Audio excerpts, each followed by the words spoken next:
Kasi sa una, walang talagang siya ginulpin ng bugbog sarado siya sa comment eh. Lahat ng mga magagaling na loading, di ba? Pinagtawanan siya. Lahat na naman, pati na yung mga suspended na lawyer eh. Ayun yung sinasabi ko kanina, mga kababayan, pati yung mga suspended na lawyer, pinagtatawanan si Senator Robin Padilla. Oy, yung mga suspendidong lawyer dyan, ha? Bago nyo pagtawanan si Senator Robin Padilla, mag-lawyer muna. Ay, mag-lawyer. Mag-senador muna kayo. Tatawa-tawa kayo dyan, ha? Suspindido kayong abogado samantalang yung pinagtatawanan nyo ay senador ng Pilipinas.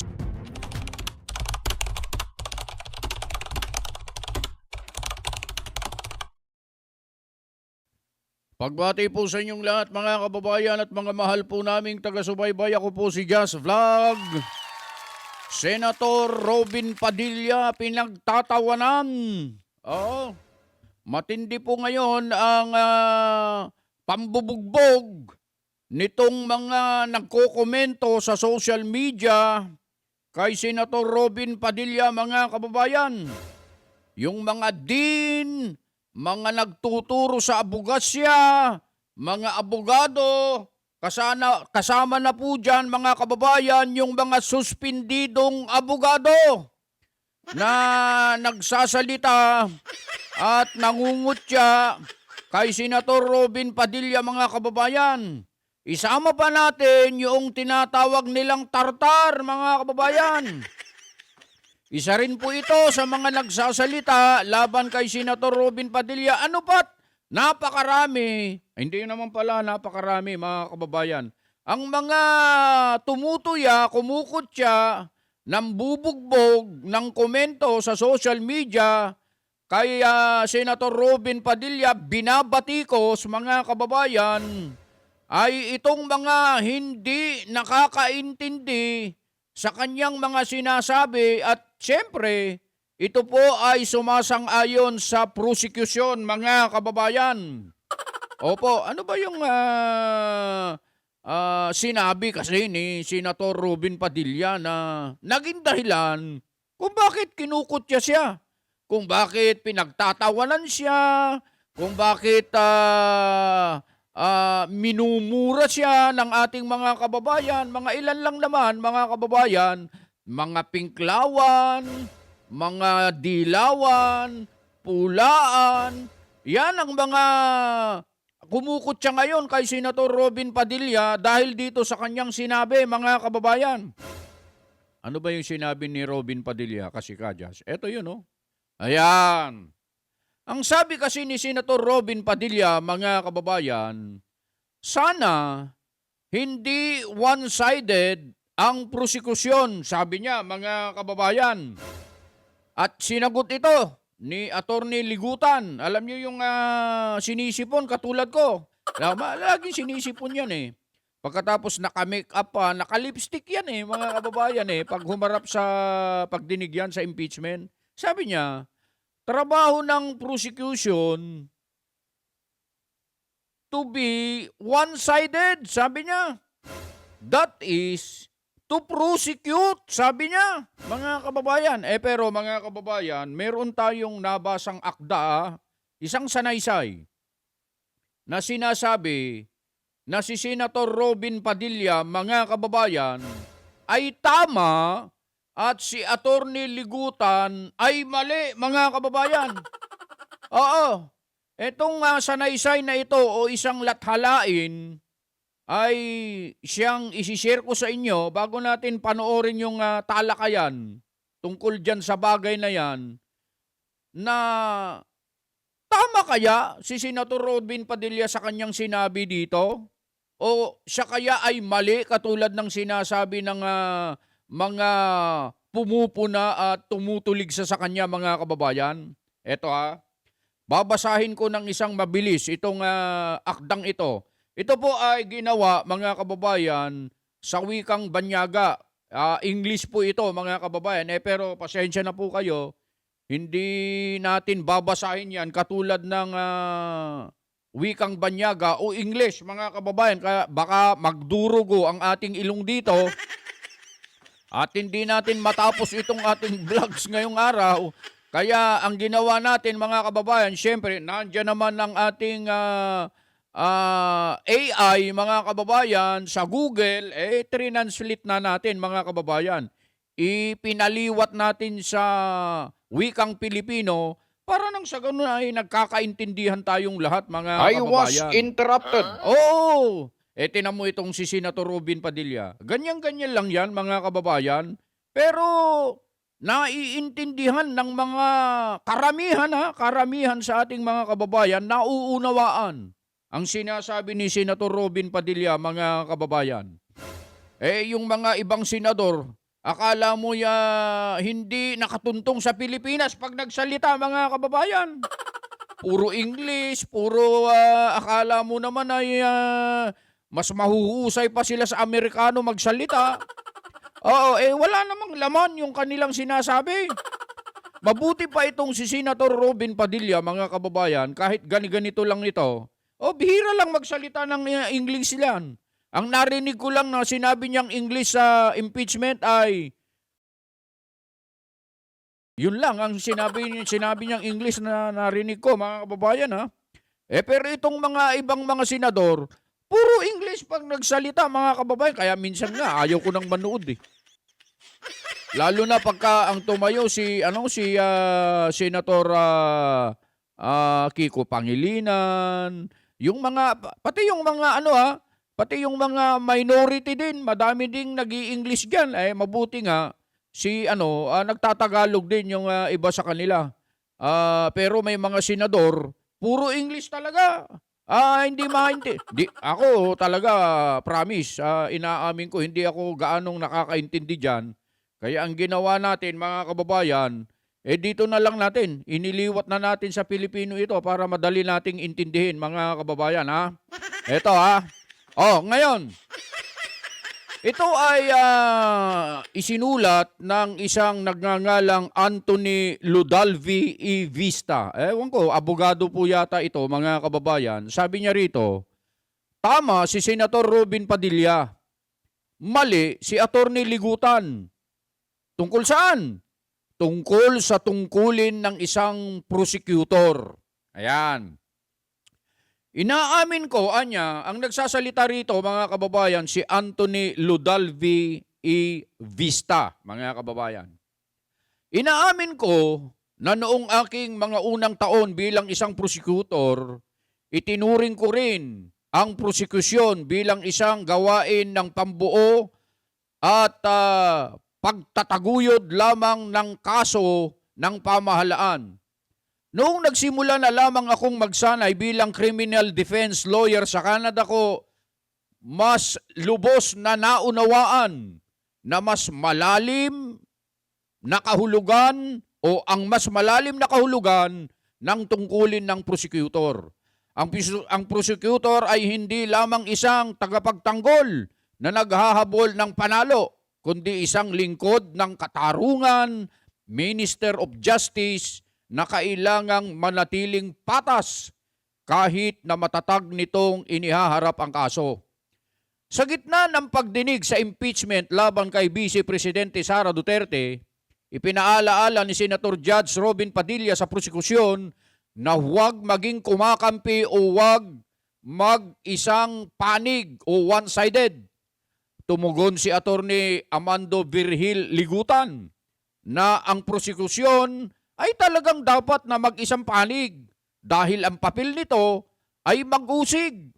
Tulad ng ang papel ng depensa ay magtanggol habang ang hukom naman ang inaasahang manatiling walang pinapanigan. Ang pahayag na yon ng prinsipyong legal ay mali. Tama si Senator Padilla. Ang isang prosecutor ay maaaring magharap ng kaso ng matatag at masigasig, ngunit hindi ito pwedeng habulin ang tagumpay ng nakapikit. Baliwalain ang mga ebidensyang salungat sa kanyang teorya o ituring ang pagiging patas bilang eksklusibong responsibilidad lamang ng hukom. Malinaw na isinasaad ng Korte Suprema ang patakaran Ang tungkulin ng isang pampublikong prosecutor ay hindi ang magparusa o magpasala, kundi ang tiyaking magawaran ang katarungan. Ang pagtatago ng mga katotohanan, pagtatakip sa mga saksi o hindi wastong pag-impluensya sa testimonya ng isang saksi ay lubhang kapani-paniwala at karapat-dapat sa kaparusahan. Ang prinsipyong yan ay tahasang nakapaloob na ngayon sa Code of Professional Responsibility and Accountability. Inilarawan din ng Korte Suprema ang mga prosecutor bilang tagapangalaga ng legal na kapangyarihan na ang responsibilidad ay hindi lamang ang makuha ang hatol na pagkakasala kundi ang tiyaking magawaran ang katarungan. Gumawa si Attorney Ligutan ng isang pangkalahatang pahayag tungkol sa papel ng prosekusyon. Kaya naman, ang pahayag na yon ay dapat subukin lamang sa mga legal at etikal sa prinsipyong namamahala sa mga prosecutor. Sa ilalim ng mga prinsipyong yon, ang isang prosecutor ay hindi dapat maging isang panig sa diwa ng pagiging mapangkat o makapangkat, hindi patas, namimili o walang pakialam sa katotohanan. Unang dahilan, ang tungkulin ng prosecutor ay sa katarungan, hindi lamang sa pagpanalo. Ang isang pribadong abogado ay kumakatawan sa interes ng isang kliyente. Ang isang prosecutor ay kumakatawan sa estado o mamamayan na ang interes ay hindi ang mapatawan ng sala ang bawat taong inirereklamo, kundi ang maabot ang tamang resulta sa pamamagitan ng isang legal at patas na proseso. Kapag ang isang walang kasalanan ay nahatulan, ang prosecutor ay hindi nanalo. Ang sistema ng katarungan ang nabigo. Kahit ang isang taong may sala ay hindi dapat mahatulan sa pamamagitan ng itinagong ebidensya, nakalilitong argumento o hindi patas na taktika. Kaya naman ang gawaing prosekusyon ay hindi lamang pakikipagtalo o pakikipaglaban, adversarial. Ito rin ay pampubliko, etikal at tila hudisyal, quasi-judicial. Ikalawang dahilan, dapat suriin ng prosecutor ang ebidensya kung may ohektibong pananaw. Ang isang tagapagtanggol na mag-isang panig ay nagsisimula sa isang nais na konklusyon at pinipili lamang ang mga katotohanang sumusuporta rito. Ang isang responsableng prosecutor ay dapat munang suriin ang buong ebidensya at alamin kung anong konklusyon ang matapat nitong kayang panindigan. Kabilang dito ang pagkonsidera sa mga hindi pagkakatugma-tugma, mga kahinaan, alternatibong paliwanag, mga problema sa kredibilidad at ebidensyang pabor sa akusado o respondente. Ang pagiging ohektibo ay hindi nangangailangan ng prosecutor ay ang mag-argumento para sa depensa. Ang pagiging ohektibo ay hindi nangangailangan na ang prosecutor ay mag-argumento para sa ebidensya o mag-argumento para sa depensa. Nangangailangan ito na ang prosecutor ay hindi magbulag-bulagan sa mga ebidensyang nagpapahina sa kaso ng prosekusyon. Ikatlong dahilan, hindi pwedeng baliwalain ang prosecutor ang ebidensyang pabor sa kabilang panig. Kung ang mga prosecutor ay talagang inaasahang maging ganap na mag-isang panig, maaari nilang itago ang mga nakakabalang katotohanan. Itakip ang mga salungat na ebidensya at iharap lamang ang pabor sa kanilang teorya. Tahasang tinatanggihan ng batas ang ganyang pag-uugali. Hindi maaaring magtago ng ebidensya ang isang prosecutor dahil lamang sa maaaring itong masirang posisyon ng prosekusyon. Ang pagiging patas ay nangangailangan ng paglalantad sa lahat ng mahalagang ebidensya, kabilang ang impormasyong maaaring makatulong sa depensa o magpahina sa kaso ng prosekusyon. Ang tungkuling yan lamang ay nagpapakita ng isang prosecutor ay hindi isang purong mapangkat na tagapagtanggol.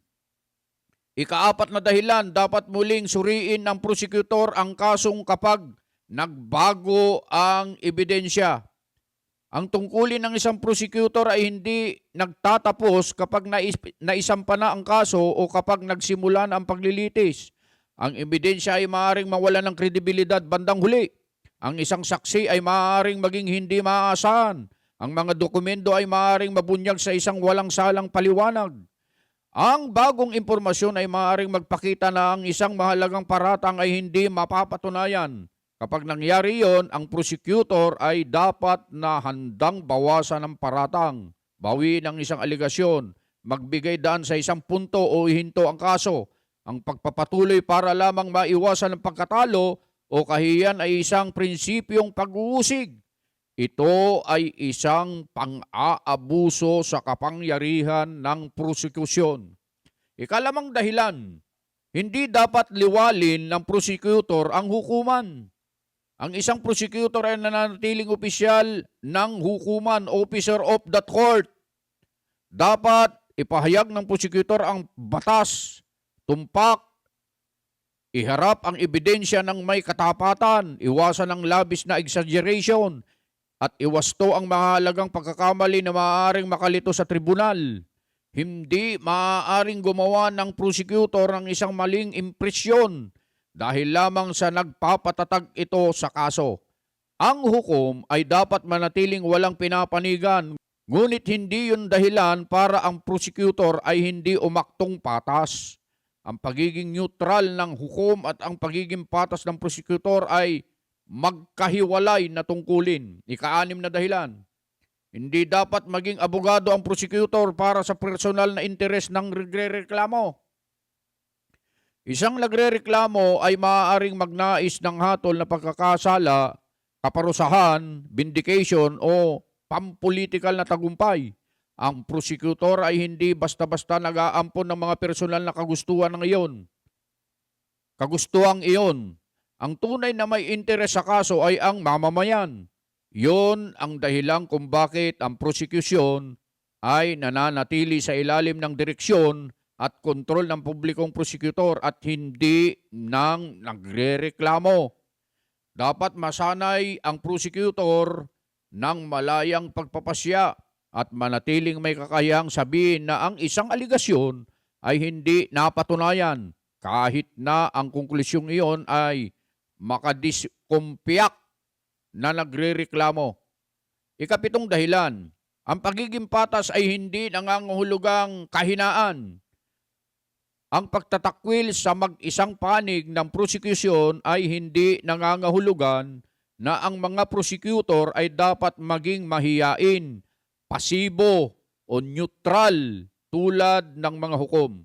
Ang isang prosecutor ay maaaring mag-cross-examine ng matatag, maglantad ng mga hindi pagkakatugma, tumutol sa mga maling eksepsyon, magharap ng mga nakakahimok na argumento at humingi ng hatol na pagkakasala kapag ang ebidensya ay nagpapatunay ng sala. Ang pagkakaiba ay simple. Ang isang masigasig na prosecutor ay gumagamit ng bawat legal na patas na paraan upang iharap ang isang kasong may batayan. Ang isang prosecutor na mag-isang panig ay naghahatol ng tagumpay anuman ang katotohanan, ang kahinaan ng ebidensya o ang mga karapatan ng akusado. Ang una ay wastong pagtatanggol, proper advocacy. Ang ikalawa ay maaring umabot sa maling pag-uugali ng prosecutor, prosecutorial misconduct. Ika-8 dahilan, ang prosecutor ay may natatanging tungkulin dahil hawak ng Estado ang napakalaking kapangyarihan. Ang Estado ay makakapag-imbestiga, makakapagpilit ng pagdalo, makakakuha ng mga record, makakapagtalaga ng mga ahensya ng pagpapatupad ng batas, makakapaglimita ng kalayaan at makakapagpadama sa isang tao ng kaparusahan at pampublikong paglabas sa kasamaan.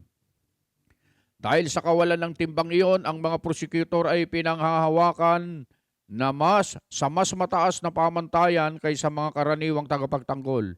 Ang kanilang tungkulin ay hindi lamang ang gamitin ng epektibo ang kapangyarihan ng Estado, kundi ang gamitin ito ng naaayon sa batas, may proporsyon at patas. Habang mas malaki ang kapangyarihan ginagamit ng prosekusyon, mas matatag ang tungkuling iwasan ang pagiging mag-isang panig o one-sided. Ikasyam na dahilan, ang isang patas na prosecutor ay nag-iingat sa integridad ng resulta.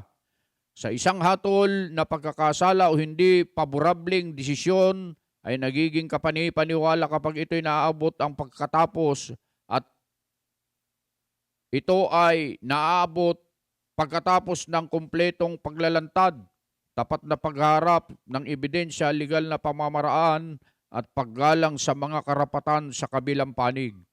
Ang isang resultang nakakuha ng pamamagitan ng pagtatago, mamipula at namimiling paghaharap o nakakapukaw ng galit na argumentasyon ay maaaring pansamantalang makabuti sa prosekusyon. Ngunit, sumisira ito sa tiwala ng publiko at maaaring lumikha ng mga batayan para sa pagbaliktad ng desisyon. Ang pagiging patas ay hindi balakid. Sa matagumpay na prosekusyon, ito ang nagbibigay ng pagiging lehitimo sa resulta. Tama si Senador Robin Padilla sa prinsipyo. Hindi hinihiling ni Senador Padilla sa prosekusyon na abundanahin ang kaso nito o umabogado para sa depensa.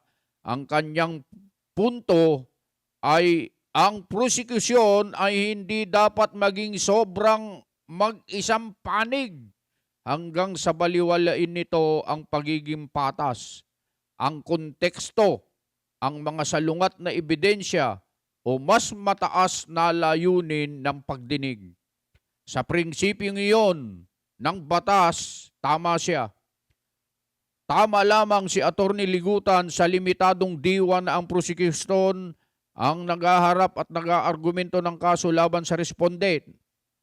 Ngunit ang kanyang kategorya kung pahayag na ang prosekusyon ay dapat mag-isang panig ay nagpalito sa masigasig na pagtatanggol at sa unfair na pagkampi. Hindi pinahihintulutan ng batas ang mga prosekutor na maging mag-isang panig sa diwang iyon.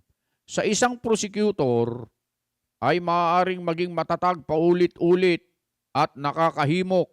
Ngunit ang prosecutor ay dapat ding maging objektibo, tapat, patas at handang tumanggap ng resultang pabor sa kabilang panig kapag ito ang kinakailangan ng batas at ng ebidensya.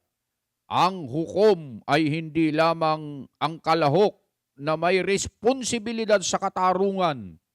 Ang prosecutor ay bahagi rin ng responsibilidad na yon. Dapat silang mag-usig ng mangsigasig. Ngunit patas, dapat silang mag-argumento ng matatag, ngunit tapat. Dapat silang humingi ng pananagutan, ngunit higit sa lahat, dapat nilang tiyakin na magawaran ang katarungan. Yan po ang lathala ni Ginoong Anthony Ludalvi Vista. Ayan, sinulat niya yan mga kababayan ha. Medyo nangawit ako dun sa pagbabasa. Napakahaba po kasi nito mga kababayan. Binilis-bilisan na lang natin para nang sa ganun. Mga kababayan dito, sinasabi rito, tama si Senator Robin Padilla. Dito sa binasa nating ito mga kababayan. Itong mga hindi nakakaunawa, matatalino naman ito mga kababayan. Matatalino itong mga ito. Mga abogado pa nga yung iba Kaya lang suspindido Mga abogado rin yung iba. Maraming abogado sa kanila. Pero alam nyo mga kababayan, ngayon ko lang napagtanto na may mga abogado pala. Hindi lahat ng abogado ay matatalino, mga kababayan. May mga abogado talaga na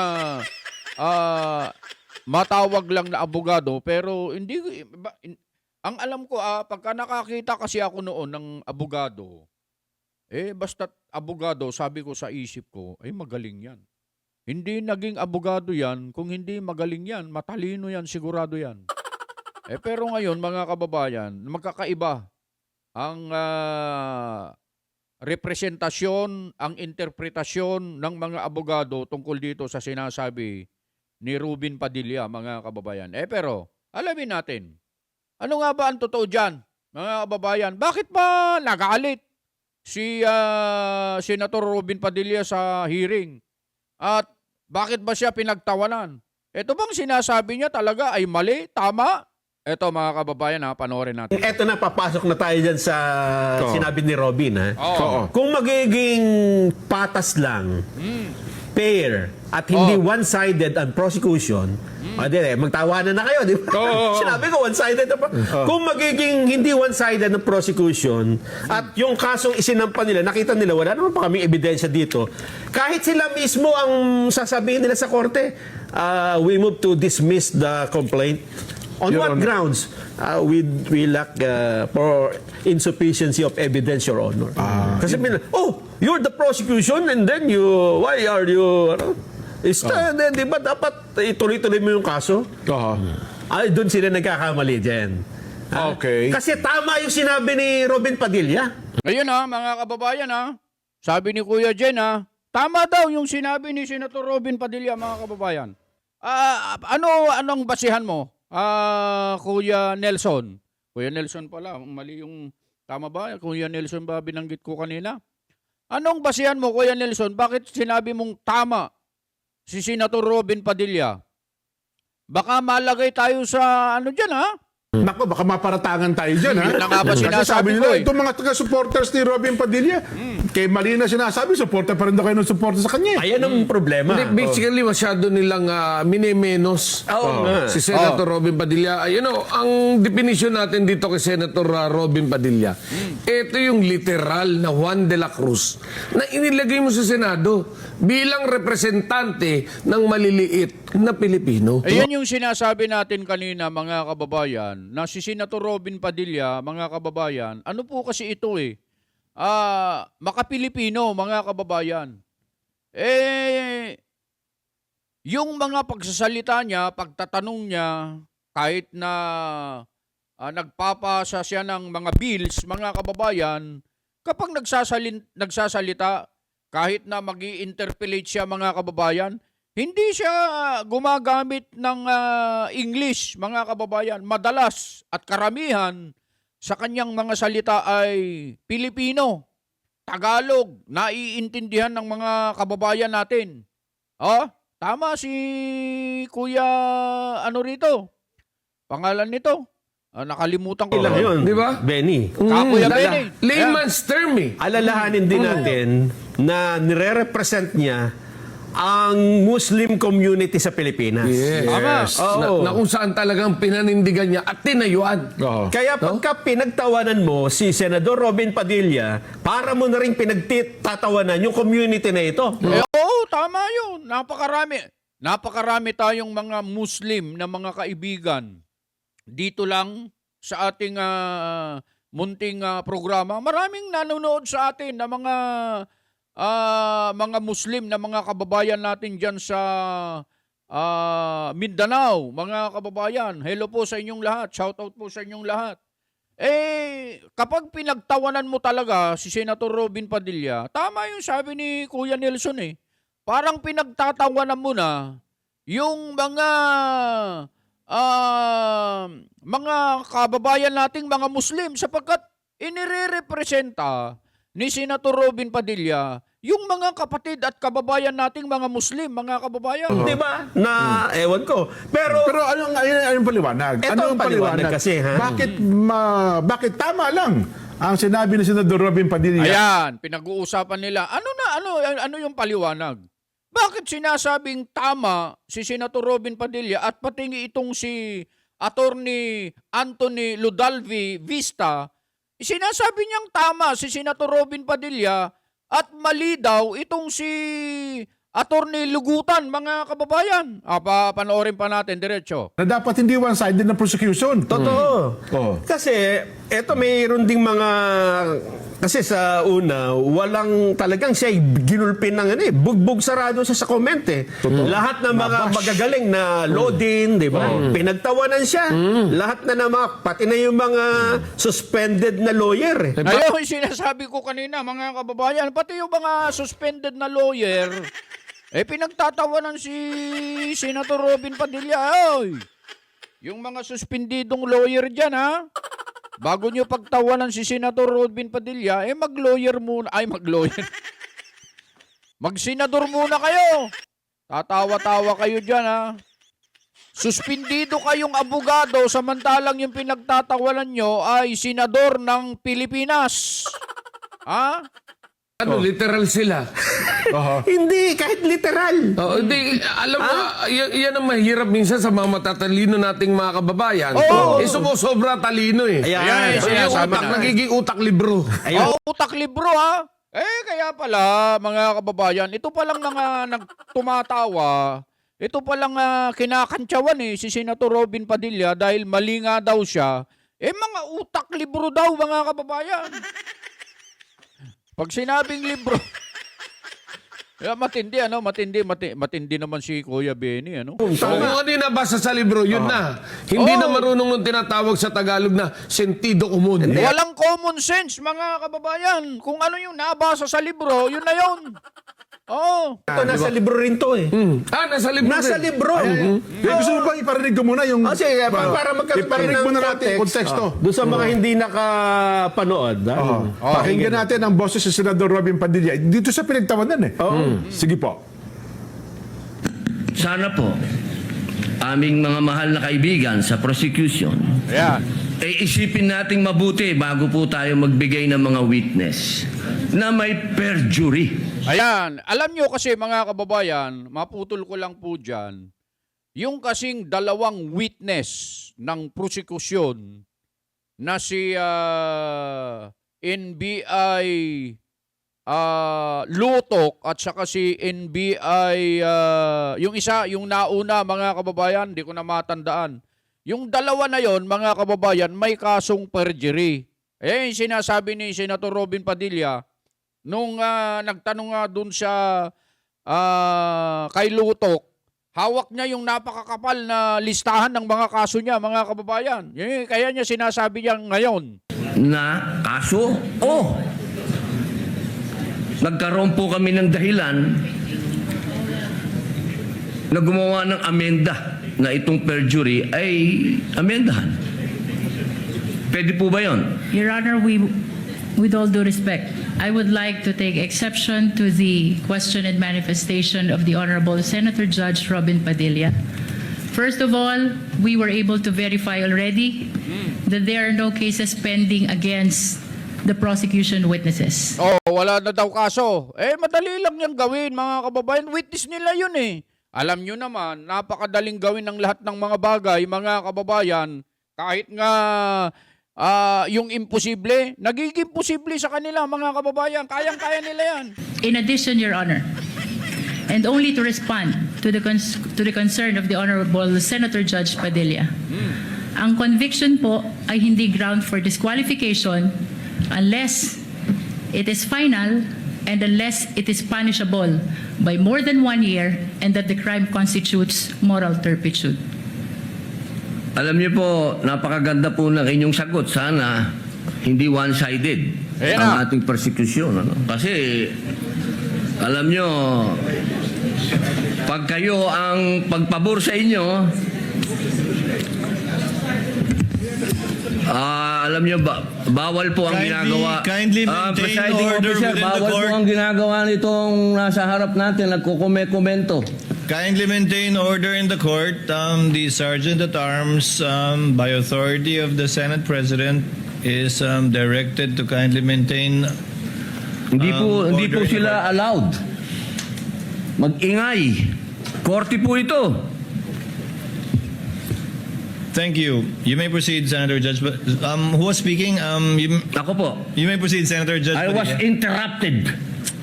With due apologies. Ayan, mga kababayan, alam nyo nung sinabi ni Senator Robin Padilla yung dapat hindi one-sided ang prosecution. Kaya nag-react yung mga nasa prosecution na nasa harap niya, mga kababayan, nagbulong-bulungan sila, kaya nag-ingay, kaya nagkaroon ng, kung naririnig nyo yung ingay sa Senado, mga kababayan, sila po yun. Mga kababayan, na wala silang galang sa korte. Wala silang galang sa Senado. Kasi nga po, mga kababayan, samantalang nagsasalita si Senator Robin Padilla, Senator Judge itong nagsasalita, mga kababayan, ipinapakita lang nila yung kanilang ugali kasi, dinala nila, yung ugali nila sa Kongreso, dinala nila sa Senado, mga kababayan. Hindi pwede yan. Kaya nagalit itong si Senator Robin Padilla, mga kababayan. Malinaw yung sinabi niya kanina, balikan ko lang, kapag anya pabor sa inyo, hindi na niya naituloy. Okay, parang ganon. Pero pag hindi pabor sa inyo, hindi kayo papayag. Parang ganon ang gustong sabihin ni Senator Robin Padilla, mga kababayan. Pero ang pinagtawanan talaga nila rito, yung kanyang sinabi na ang prosecution dapat ay hindi one-sided, mga kababayan. Lilinawin natin ang sinabing yan ni Senator Robin Padilla. Bakit sinasabi ng ilang mga abogado at maraming nagsasabi niyan na tama yung sinasabi ni Senator Robin Padilla na hindi dapat one-sided ang prosecution? Tuloy natin, diretso. Ang sabi ng Senador Robin Padilla, napakinggan natin. Ano paliwanag niya? Ang Bakit niya paliwanag nabanggit po- yung one-sided? Ipinaliwanag po ni Senador Robin Padilla na ang kanyang panawagan sa mga prosecutor na huwag maging one-sided ay panawagan para sa pagiging makatarungan, lalo sa Ayun. pagpapahayag, lalo sa pagpayag sa mga senador, Senator Judges na may kinakaharap na kaso pero hindi pa nahatulan na makalahok sa impeachment trial ni Vice President Sara Duterte. Paliwanag niya, nagmula ang kanyang pahayag sa talakayan kung automatiko bang nadidisqualify bilang testigo ang isang taong may nauna ng hatol sa kaso. Iniuugnay niya ito sa posibilidad na payagang makalahok sa impeachment trial ni Duterte ang mga senador na may kinakaharap na kaso. Yun ang dahilan. Kaya niya nasabi yun, mga kababayan, dahil nga doon sa mga senador na may kinakaharap ngayon na kaso na nakakulong, katulad ni Senator Rodante Marcoleta at Senator Jinggoy Estrada, doon niya iniuugnay yung sinasabi niya na dapat ang prosekusyon ay hindi one-sided, mga kababayan. Tuloy pa natin, diretso pa. Sa pagdinig po kahapon, tinanong ni Padilla prosecution kung maaari pa rin maging testigo ang isang taong nahatulan ng krimen na may kaugnayan po sa moral turpitude o malubang kasamaan na pag-uugali. Hiniling din po ni Padilla sa prosecution na iwasan magharap daw po ng mga testigo may kasong perjury, kabilang sina National Bureau of Investigation Regional Director Jeremy Lotok Ayun yung isa. at Senior Agent John Mark Calilong. Ayun yung isa. Sumagot si Lead Prosecutor Batangas yun. Nelson, sige pala ang kanyang punto. Ang galing ng logic niya. Yun ang kanyang punto pala. Pwede kang tumistigo, may kaso ka. Hindi ka pa naman na proven beyond reasonable doubt. Oo. Pwede ka tumistigo.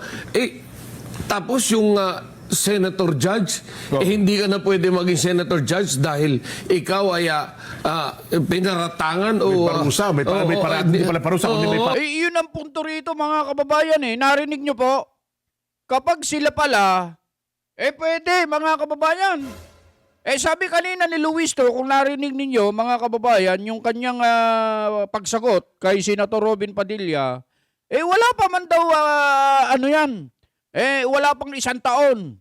At ang paliwanag niya, pwede silang tumistigo, mga kababayan, dahil hindi pa nahahatulan, parang ganon, mga kababayan. Itong mga senador, hindi pa man din nahahatulan yan, mga kababayan. Guilty ba sila? Kaya nga nag-plea ng not guilty si Senator Dante Marcoleta, mga kababayan. Hindi pa sila guilty. Ibig sabihin, wala pa pong hatol sa kanila. Ang ibig sabihin, mga kababayan, itong mga senador na ito, pwede pa silang makipag-participate at pwede pa silang bumoto sa impeachment ni BP Sara, mga kababayan. Diretso pa. Hindi ka pa naman proven beyond reasonable doubt. Ayan. Hindi mo na maaaring gawin yung tungkulin mo. Oho. O nga naman, may logic nga naman. Yun na nga. May logic Pero talaga. ang ganda paliwanag. Pero ano ba talaga ang sinasabi ng batas tungkol dyan? Ayan. Kasi ito ay napanood ko sa YouTube video ni Attorney Neil Abayon. Yes, napanood ko rin yan eh. Oo nga, oo. At ang sabi niya rito, Mga kababayan, yung video ni Attorney Neil Abayon, pwede nyo panoorin nyo na. Kukunin ko sana yon para i-ano ko dito. Kaso nga lang, napakahaba ng paliwanag. Kaya kung gusto nyo panoorin yon, mga kababayan, pumunta na lang kayong doon sa kanyang channel at panoorin nyo na lang, mga kababayan. kinuha ko lang yung mahalagang punto. At sabi nga, sana yun din ang gusto ipaliwanag ni Robin. Hindi lang niya nasabi Oo, kung ano. kung ano, Pero hindi niya ma-explain eh. ang tanungan din kasi dyan, bakit yung mga testigo mo may mga kaso? Yun. Bakit ganyan? Bakit kayo naghaharap ng mga questionable witness? Iyon ang punto ron mga kababayan Bakit yung mga testigo niya, testigo ng prosecution, may kaso? Mga kababayan, pinapayagan nila, pwede pala sa kanila. Bakit itong mga senador at judge, mga kababayan, katulad ni Senator Marcoleta at Jinggoy Estrada, hindi nila pinapayagan, mga kababayan, na makipag-participate? Kaya niya nasabi na huwag kayong one-sided, mga kababayan. Yun ang dahilan. Yun ang punto ni Senator Rodante. Yun ang punto ni Senator Robin Padilla, mga kababayan. Kapag pabor sa kanila, yun yung sinabi niya. Kapag pabor sa inyo, pwede. Pero pag hindi pabor sa inyo, hindi pwede. Oo, ganun ang nangyayari, mga kababayan. Kaya, tama si Senator Robin Padilla sa kanyang sinabi na hindi dapat one-sided ang prosekusyon, mga kababayan. So yun po, mga kababayan, nilinaw lang po natin yan dahil sa napakarami po ang pinagtatawanan si Senator Robin Padilla, kung ano-ano ang kanilang sinasabi, kesyo bubo daw siya, wala daw siyang alam sa mga batas, itong mga load-in, itong mga abogado, mga nasuspinding abogado, ang nagsasalita sa kanya ng ganyan, mga kababayan. Pero kung pag-aaralan mong mabuti, mga kababayan, at batay na rin sa iba pang mga abogado na mga matatalo, ito talaga ang mga matatalo. Hindi dahil sa, hindi dahil sa sumasang-ayon sila sa sinasabi ni Senator Robin Padilla, kundi yan ang totoo, mga kababayan. Yan ang katotohanan. Kaya mga kababayan, pag-aralan nyo, tingnan nyo mabuti yung mga pinaniniwalaan ninyo. Suyuin yung mabuti, pag-aralan nyo mabuti, saliksikin ninyo yung mga batas tungkol sa mga bagay na yan at magtanong-tanong kayo dun sa mga nakakaalam, hindi porket abogado ay lahat na lang ay tama ang sinasabi. May mga abogado na, syempre, yung naratibo nila, ayaw nila sa Duterte, galit na galit sa Duterte, gusto nilang ma-impeach si BP Sara, kaya sumasang-ayon sila doon sa argumento ng prosekusyon. Mga kababayan, wala na silang pakialam sa katotohanan, sa tamang paggagawad ng katarungan, wala na sila doon. Ang importante sa kanila, mga kababayan, ma-impeach si BP Sara, hindi makatakbo sa 2028 at hindi na makapanghawak ng anumang posisyon sa gobyerno kapag siya ay na-impeach, mga kababayan. Yun ang kanilang layunin dyan, mga kababayan.